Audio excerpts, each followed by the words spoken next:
I'm looking at the Rolex website right now. It's called the command bezel. It's quite a nifty feature once you get the hang of it. I did review it a long time ago. Oh, that's frightfully clever. But hang on, I heard it was 42 millimeters. Yeah, it's a big one. It is a big one. Golly gumdrops, that's awfully large. Why on earth is it so mega? Well, I suspect to house the newer 9001 caliber movement and of course the bezel mechanism, but I agree, it's far too big. I forget your kin have such tiny wrists. Well, you can talk. Why do T-Rexes have such small arms? I have to ask. It's called good breeding, dear boy. Right. How about a 36mm day-date? What, like yours? Bit too gangster for me, I'm afraid. How do you mean? You eat people alive, it's solid gold. It sounds very Hugo Mountbatten to me. I suppose you're right. Do your friends at Watchbox deliver to Isola Nublar?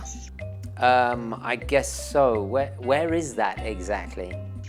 Didn't you watch me in Jurassic Park, darling? Oh, right, yes, off the coast of Costa Rica. Bingo. Tell your buddies I expect a big fat discount. S'il vous plaît. Okay? Well, I'll ask. I guess I'll ask them. Wunderbar. Mustache. Tiddlywinks the Triceratops is coming round for tea. Interesting. Well, say hello for me. Will do, old chap. Toodle pip. Okay, ciao, ciao, ciao.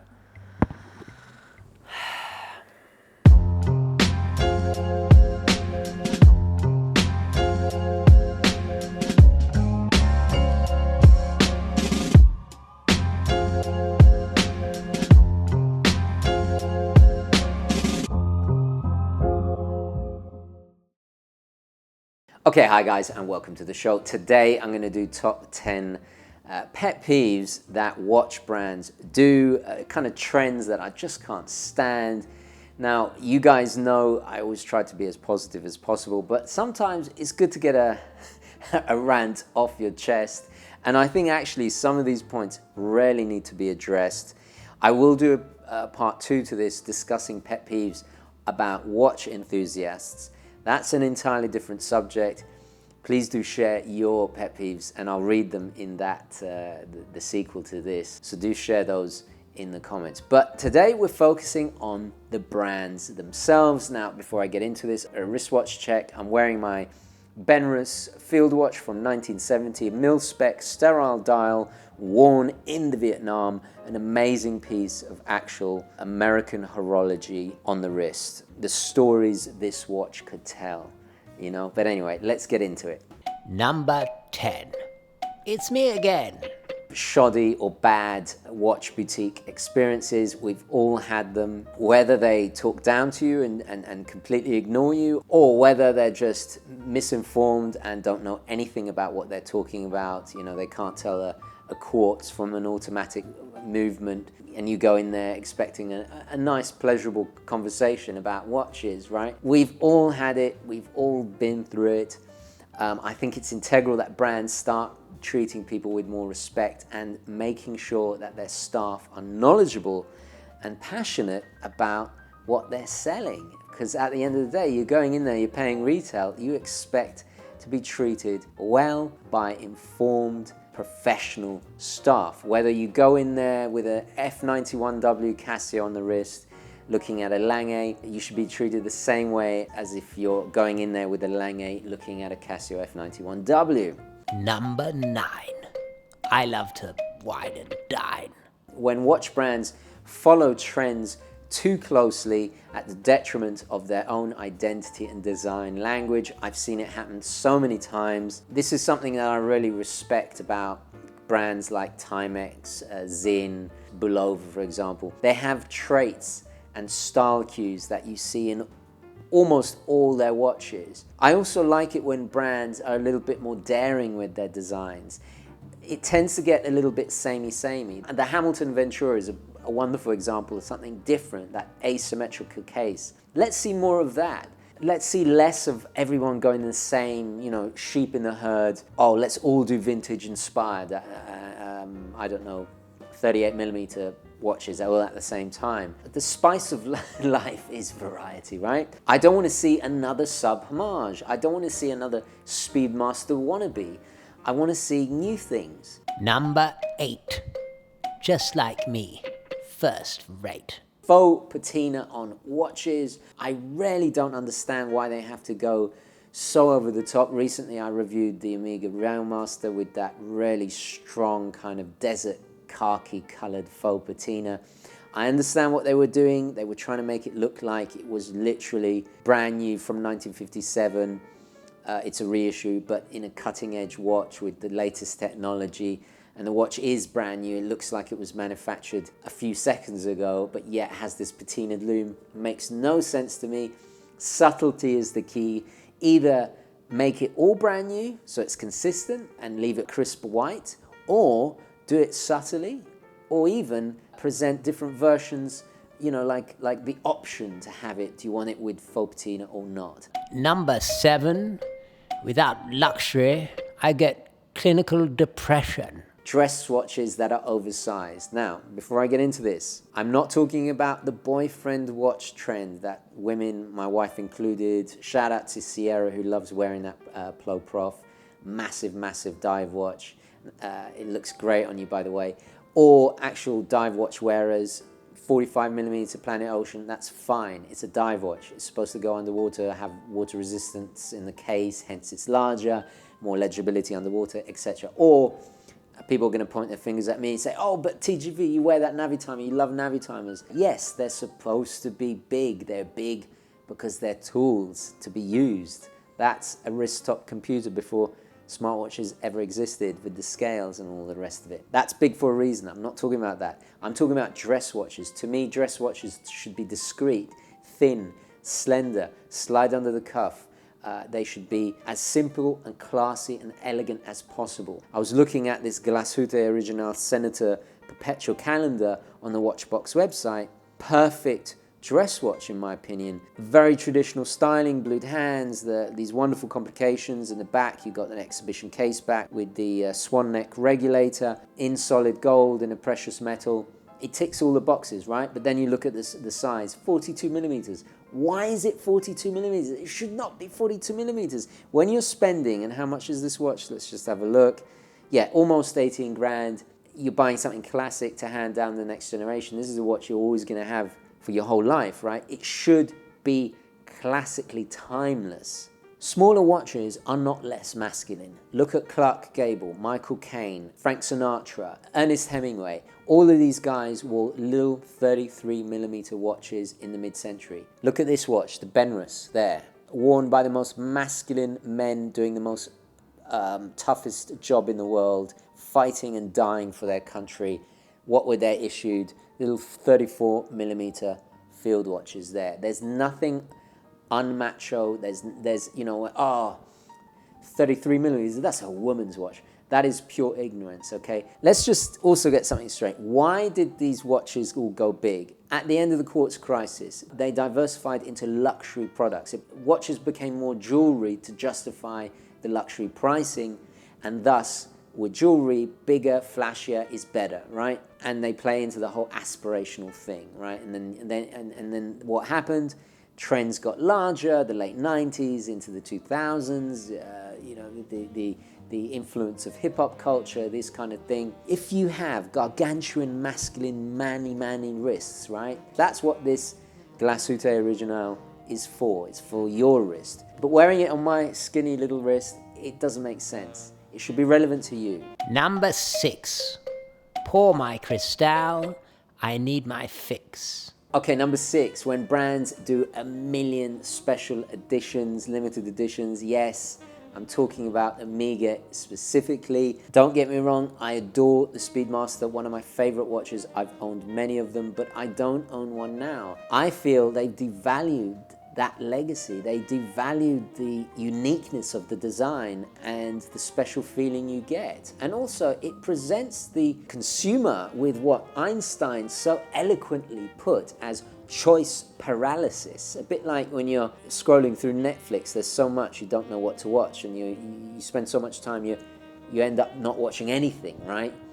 But look at the Fortis, my little cosmonaut here. Only 300 of these in the world, and they have a legacy that dates back to the 60s of involvement with space flight that is just as rich, not as prestigious obviously, and hasn't gone to the moon, but when you have 1 million limited editions, it doesn't become limited anymore. When you have 1 million special editions, it's no longer special. What's special about it? Oh, it's got a different color subdial, or it's got orange hands instead of white.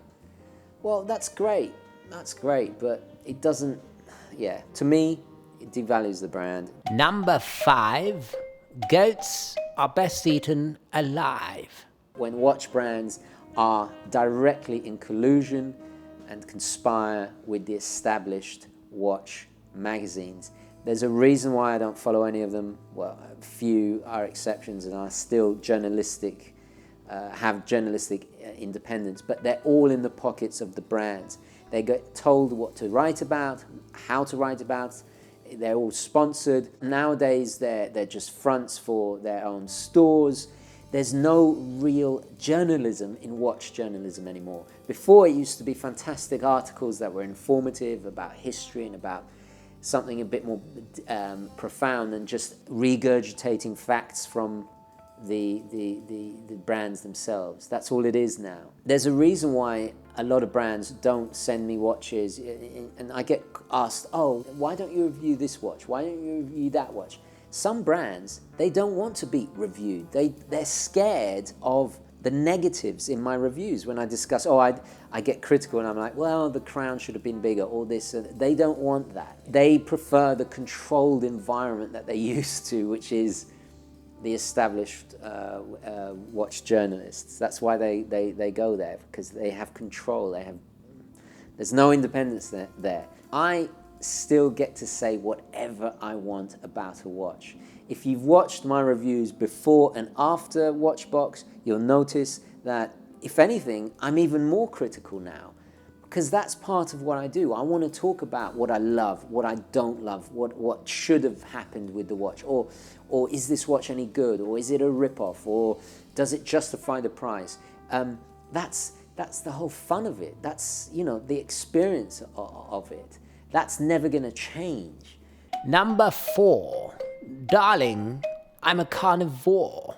Watch brands not engaging the social media generation, the age of YouTube, their dated ways of advertising. I mean, these brands have millions of dollars to spend on advertising. They give it to the magazines because they are subservient, right? They are a sponsored press, so to speak.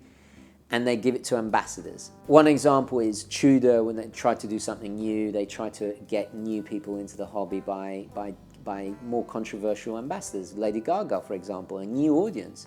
And it backfired because it alienated the traditional Tudor fan base, right? So it's a tricky thing to balance. But there's tons of influencers out there that love watches. At the end of the day, the ambassador should be a real enthusiast. They should be reaching out to influencers and the fashion blogs. There's a reason why Daniel Wellington and Movement and all these ghastly rip-off fashion watch brands are so successful and the traditional industry is not. Because they're engaging young people. They've got really great at social media and getting the interest of the younger generation. The watch brands are useless. They're living in another century. I'll give you an example. Vacheron Constantin, in 2018, they released the 56. It was designed to be a new, affordable watch to get new people into the hobby. Wonderfully designed, tastefully executed, useful complications, lovely decoration. But the problem is, it's $11,000. No new person into this hobby just drops $11,000 on their first watch. Well, unless they were born with a very large silver spoon or they have DuckTales money, right? Either way, nouveau riche people, they they don't even think about what they're buying, right? But for us, it's a big deal. They shouldn't go the sake of 5 route and do really super affordable watches, right? What I'm saying is that find new ways of engaging other people than this kind of patronizing, affordable, entry-level luxury watch, because it's not. It's not. Another great example of why brands are falling short is I got invited to the Breguet event at the Carnegie Hall in New York, if you remember that video, and I went, enjoyed myself, but I spent most of the evening talking to the watchmaker that was completely forgotten about at the back of the room. Now, Breguet is hugely important. They revolutionized watchmaking. Every mechanical watch has a component that Abraham Breguet either introduced or invented or had something to do with, right? So they're a crucial, important brand. But the whole emphasis of that event was the celebrities and the fashion. It felt like rich people, moneyed rich people from Manhattan, patting themselves on the back at how wonderful they are, right? There was no enthusiasts there. I couldn't even touch the watches. They were in cases behind glass. And the real star of the show was talking to me, the watchmaker who'd worked for Breguet for 15 years, who was quietly disassembling watches at the back of the room and completely ignored by the press. So I got a selfie with him, and I made sure they saw me getting a selfie with him and not the celebrities. Celebrity does not impress me, right? But why were there not more enthusiasts there? Why was the emphasis on fashion and not the watches and the community and you guys? There's a big disconnect there. It shouldn't be like that. Number 3, jingly jangly Jubilee. No watch is perfect, okay? No watch is perfect. We know this. That's why we collect multiple watches.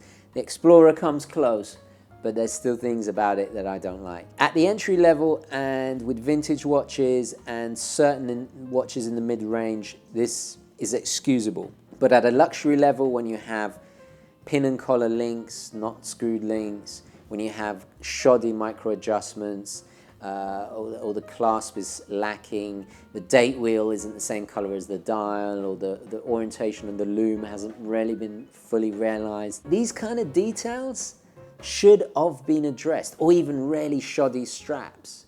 You know, you get this a lot at the entry level, and that's fine because they're cutting corners, they're trying to keep the cost down of the watch. And with the vintage watches, they are a product of its day. You know, the folded links of the Jubilee bracelets in the 80s, for example, is a great example, right? It's dated, it's, you know. But nowadays, today, I've seen micro brands making $400 watches that have better bracelets than some Swiss pieces at $2,000. That shouldn't be happening, not today. Number 2, you can't hang with me and my crew. Poor information on the brand's websites. Pretty much every brand is guilty of this to some degree, some worse than others. Timex, for example, when I was researching the Marlin, I have to go to very obscure specialist forums, and then you can't really validate what's right, what's wrong. I want to be able to go to the Timex website and find out about their rich, illustrious history. Their history is amazing, amazing. Goes back to clockmaking at the turn of the century, right? But none of it's on their website, or very little of it, right? Patek is another culprit. I learn about watches through books now, because you can't trust the magazines, and through private forums and fellow enthusiasts. It shouldn't be like that. I think brands should really talk about their heritage and history more, because it's such an important component to a watch. It's one of the most fascinating things I find about watches.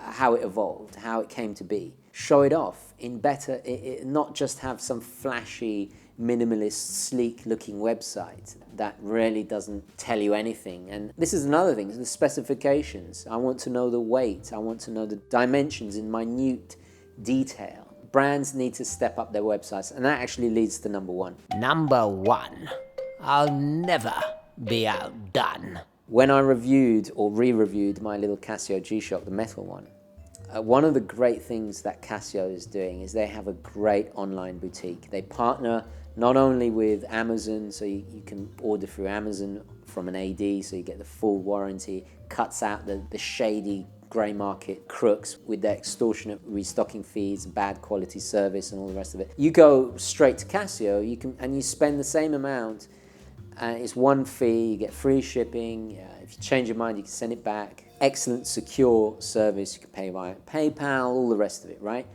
Every brand should be doing this. It's 2019. Not everybody lives in Philly or New York or in London or wherever, right? Not everybody can go down to the store and try it on. There should be a secure way to return the watch if you're not happy with it. Online boutiques is the future. Brick and mortar stores is the past. These are facts. So why is it still an issue? Why are some brands not represented online in a better fashion? Watchbox have a really great thing where you can virtually try watches on using their app. That's them doing it. Why aren't the brands doing it? Anyway, guys, that is it. I'm going to leave it there. Let me know your pet peeves in the comments below. I know there was a lot there. What do you feel brands are getting wrong? What do you think they're getting right? Do you agree, disagree with most of this? I know there's hundreds more. And don't forget to share your pet peeves of watch enthusiasts for the future video. I'm dying to read out your comments. I'll do a reaction video perhaps if there are enough of your comments, so do share that down below. Thank you so much for watching. Please don't forget to like this video if you enjoyed it and found it useful. And as always, guys, I will catch you in the next one. Okay, ciao. Now, before I go, guys, I just want to quickly tell you about this extremely cool app that Watchbox have launched. This is my own personal go-to app for everything watch related. Using the app, you can keep track of the real-time value of your watch collection. You can store watches in your digital watch box and even try on watches using an augmented reality. So don't miss out, and please go to the App Store and download it today. You can access all of my latest videos right there in the app itself. And if you haven't already, please follow me on the official Urban Gentry Instagram and of course the Facebook UGWC. But most importantly of all, keep it positive, onwards and upwards.